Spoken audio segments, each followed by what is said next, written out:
आइए जो आज हम भौतिक विज्ञान में बात करते हैं जो है चैप्टर नंबर 3 के जो है एनसीईआरटी के न्यूमेरिकल है, सरल रेखा में गति के एनसीईआरटी न्यूमेरिकल है, पैरा न्यूमेरिकल जो है। पहले में क्या कह रहा है हमको, यहाँ पर जो न्यूमेरिकल दिया गया है, हाँ, पहले में हमसे कह रहा है कि जो है कि यहाँ पर नीचे दिए गए जो न्यूमेरिकल इसमें जो है नीचे दिए गए गति के उदाहरणों में वस्तु को लगभग जो है बिंदु वस्तु माना जा सकता है। ठीक है, यानी बिंदु वस्तु के बारे में कहा गया है, कुछ एग्जाम्पल दिए गए हैं।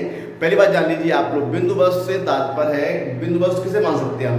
किसी वस्तु को जो है बिंदु वस्तु तब माना जा सकता है कि उस वस्तु के द्वारा जो तय की गई दूरी है, वो दूरी कैसी हो, उस वस्तु की जो है विभव, मतलब उसकी वस्तु की तुलना में कैसी हो, बहुत अधिक हो, तो उस वस्तु को हम लोग क्या करते हैं, बिंदु वस्तु मान सकते हैं। ठीक है, तो ये तो बिंदु वस्तु का कॉन्सेप्ट हो गया।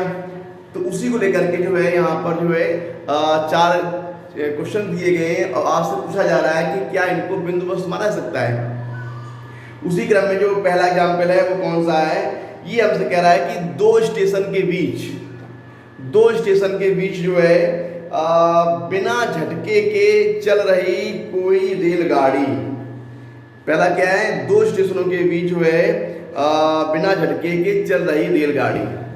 पहला क्या है, दो स्टेशन है, दो स्टेशन के बीच जो है रेलगाड़ी चल रही है, और कैसे चल रही है, बिना किसी झटके के।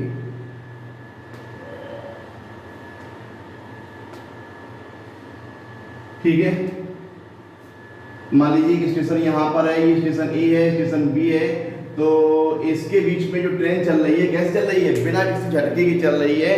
तो क्या हम लोग ट्रेन को जो है बिंदु वस्तु मान सकते हैं? पहला बताइए आप लोग। तो यहाँ पर जो ट्रेन है जिसको हम लोग लिया हुआ है, तो उसके द्वारा जो तय की गई दूरी, यहाँ पर एक पॉइंट कह रहा है बिना झटके के।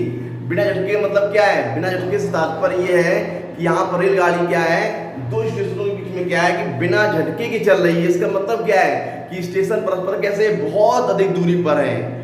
ठीक है, अतः हम रेलगाड़ी को बिंदु वस्तु मान सकते हैं। It clear? तो हम लोग जो है रेलगाड़ी को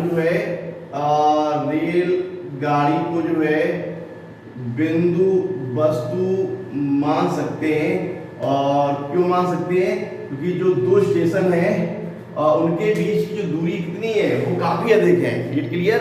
तो हम लोग जो है रेलगाड़ी को बिंदु वस्तु मान सकते हैं, जो यहाँ पर कंडीशन दी गई उसके तहत। इसमें कह रहा है कि बिना झटके के वो ट्रेन चल रही है। इसका मतलब क्या है कि दोनों स्टेशनों के बीच की दूरी कितनी, काफी अधिक है, तो उसकी तुलना में हम लोग रेलगाड़ी को बिंदु वस्तु मान सकते हैं। ठीक है, अब सेकेंड पॉइंट, सेकेंड क्वेश्चन में कह रहा है, यहाँ पर सेकेंड क्वेश्चन में कह रहा है कि बताइए कि किसी वृत्ति पथ पर जो है, सेकेंड पॉइंट में क्या है कि किसी वृत्ति पथ पर जो है किसी वृत्ति पथ पर साइकिल चलाने वाला जो व्यक्ति है, इसका मान लीजिए साइकिल है, और साइकिल चला रहे किसी व्यक्ति के ऊपर बैठा कोई बंदर। ठीक है, यानी कि साइकिल सवार जो है अपने ऊपर यहाँ पर कोई जो है बंदर उठाए हुए है, और वो वृत्ति पथ पर चक्कर लगा रहा है। इसका मतलब क्या है? इसका मतलब ये है कि बंदर जो है बिना हिले डुले जो है वो चक्कर लगा रहा है। इसका मतलब क्या है कि जो वृत्ति पथ की जो तय दूरी कैसी है, वो दूरी जो कैसी है, वो दूरी जो है बहुत अधिक है। तो इसलिए हम लोग जो है उस जो है जो बंदर है उसको हम लोग बिंदु वस्तु ले सकते हैं। ठीक है, तो यहाँ पर इज क्लियर, एक बंदर जो है वृत्ति पथ पर साइकिल चला रहे व्यक्ति के ऊपर बैठा हुआ है, तो क्या उसको हम लोग बिंदु वस्तु मान सकते हैं?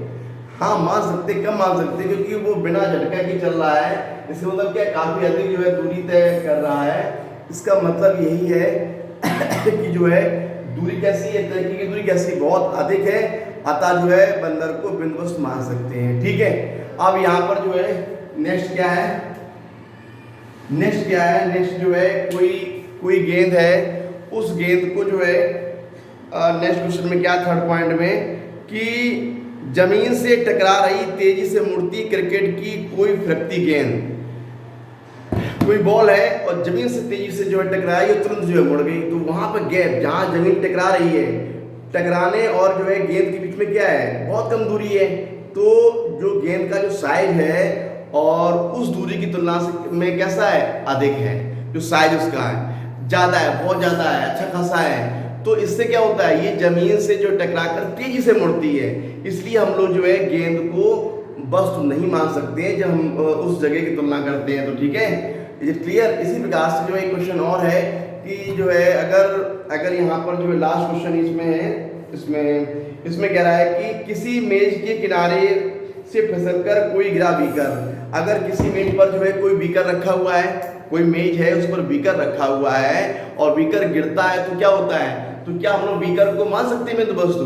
तो जो जिस मेज पर रखा हुआ बीकर, वहां पर जो है जो बीकर जिस ऊंचाई से गिर रहा है उसकी तुलना में बीकर का आकार कैसा है, नगण्य नहीं है। बीकर के आकार को हम लोग नोटिस करेंगे, अतः हम लोग कह सकते हैं कि बीकर को बिंदु वस्तु नहीं माना जा सकता है। ठीक है, तो ये क्लियर। तो पहले दूसरे में मान सकते हैं बिंदु वस्तु, और थर्ड और चौथे में जो है जो ऑप्शन है वो क्वेश्चन है, इसमें जो है आप नहीं मान सकते हैं। ठीक है, तो यहाँ पर जो है ओके।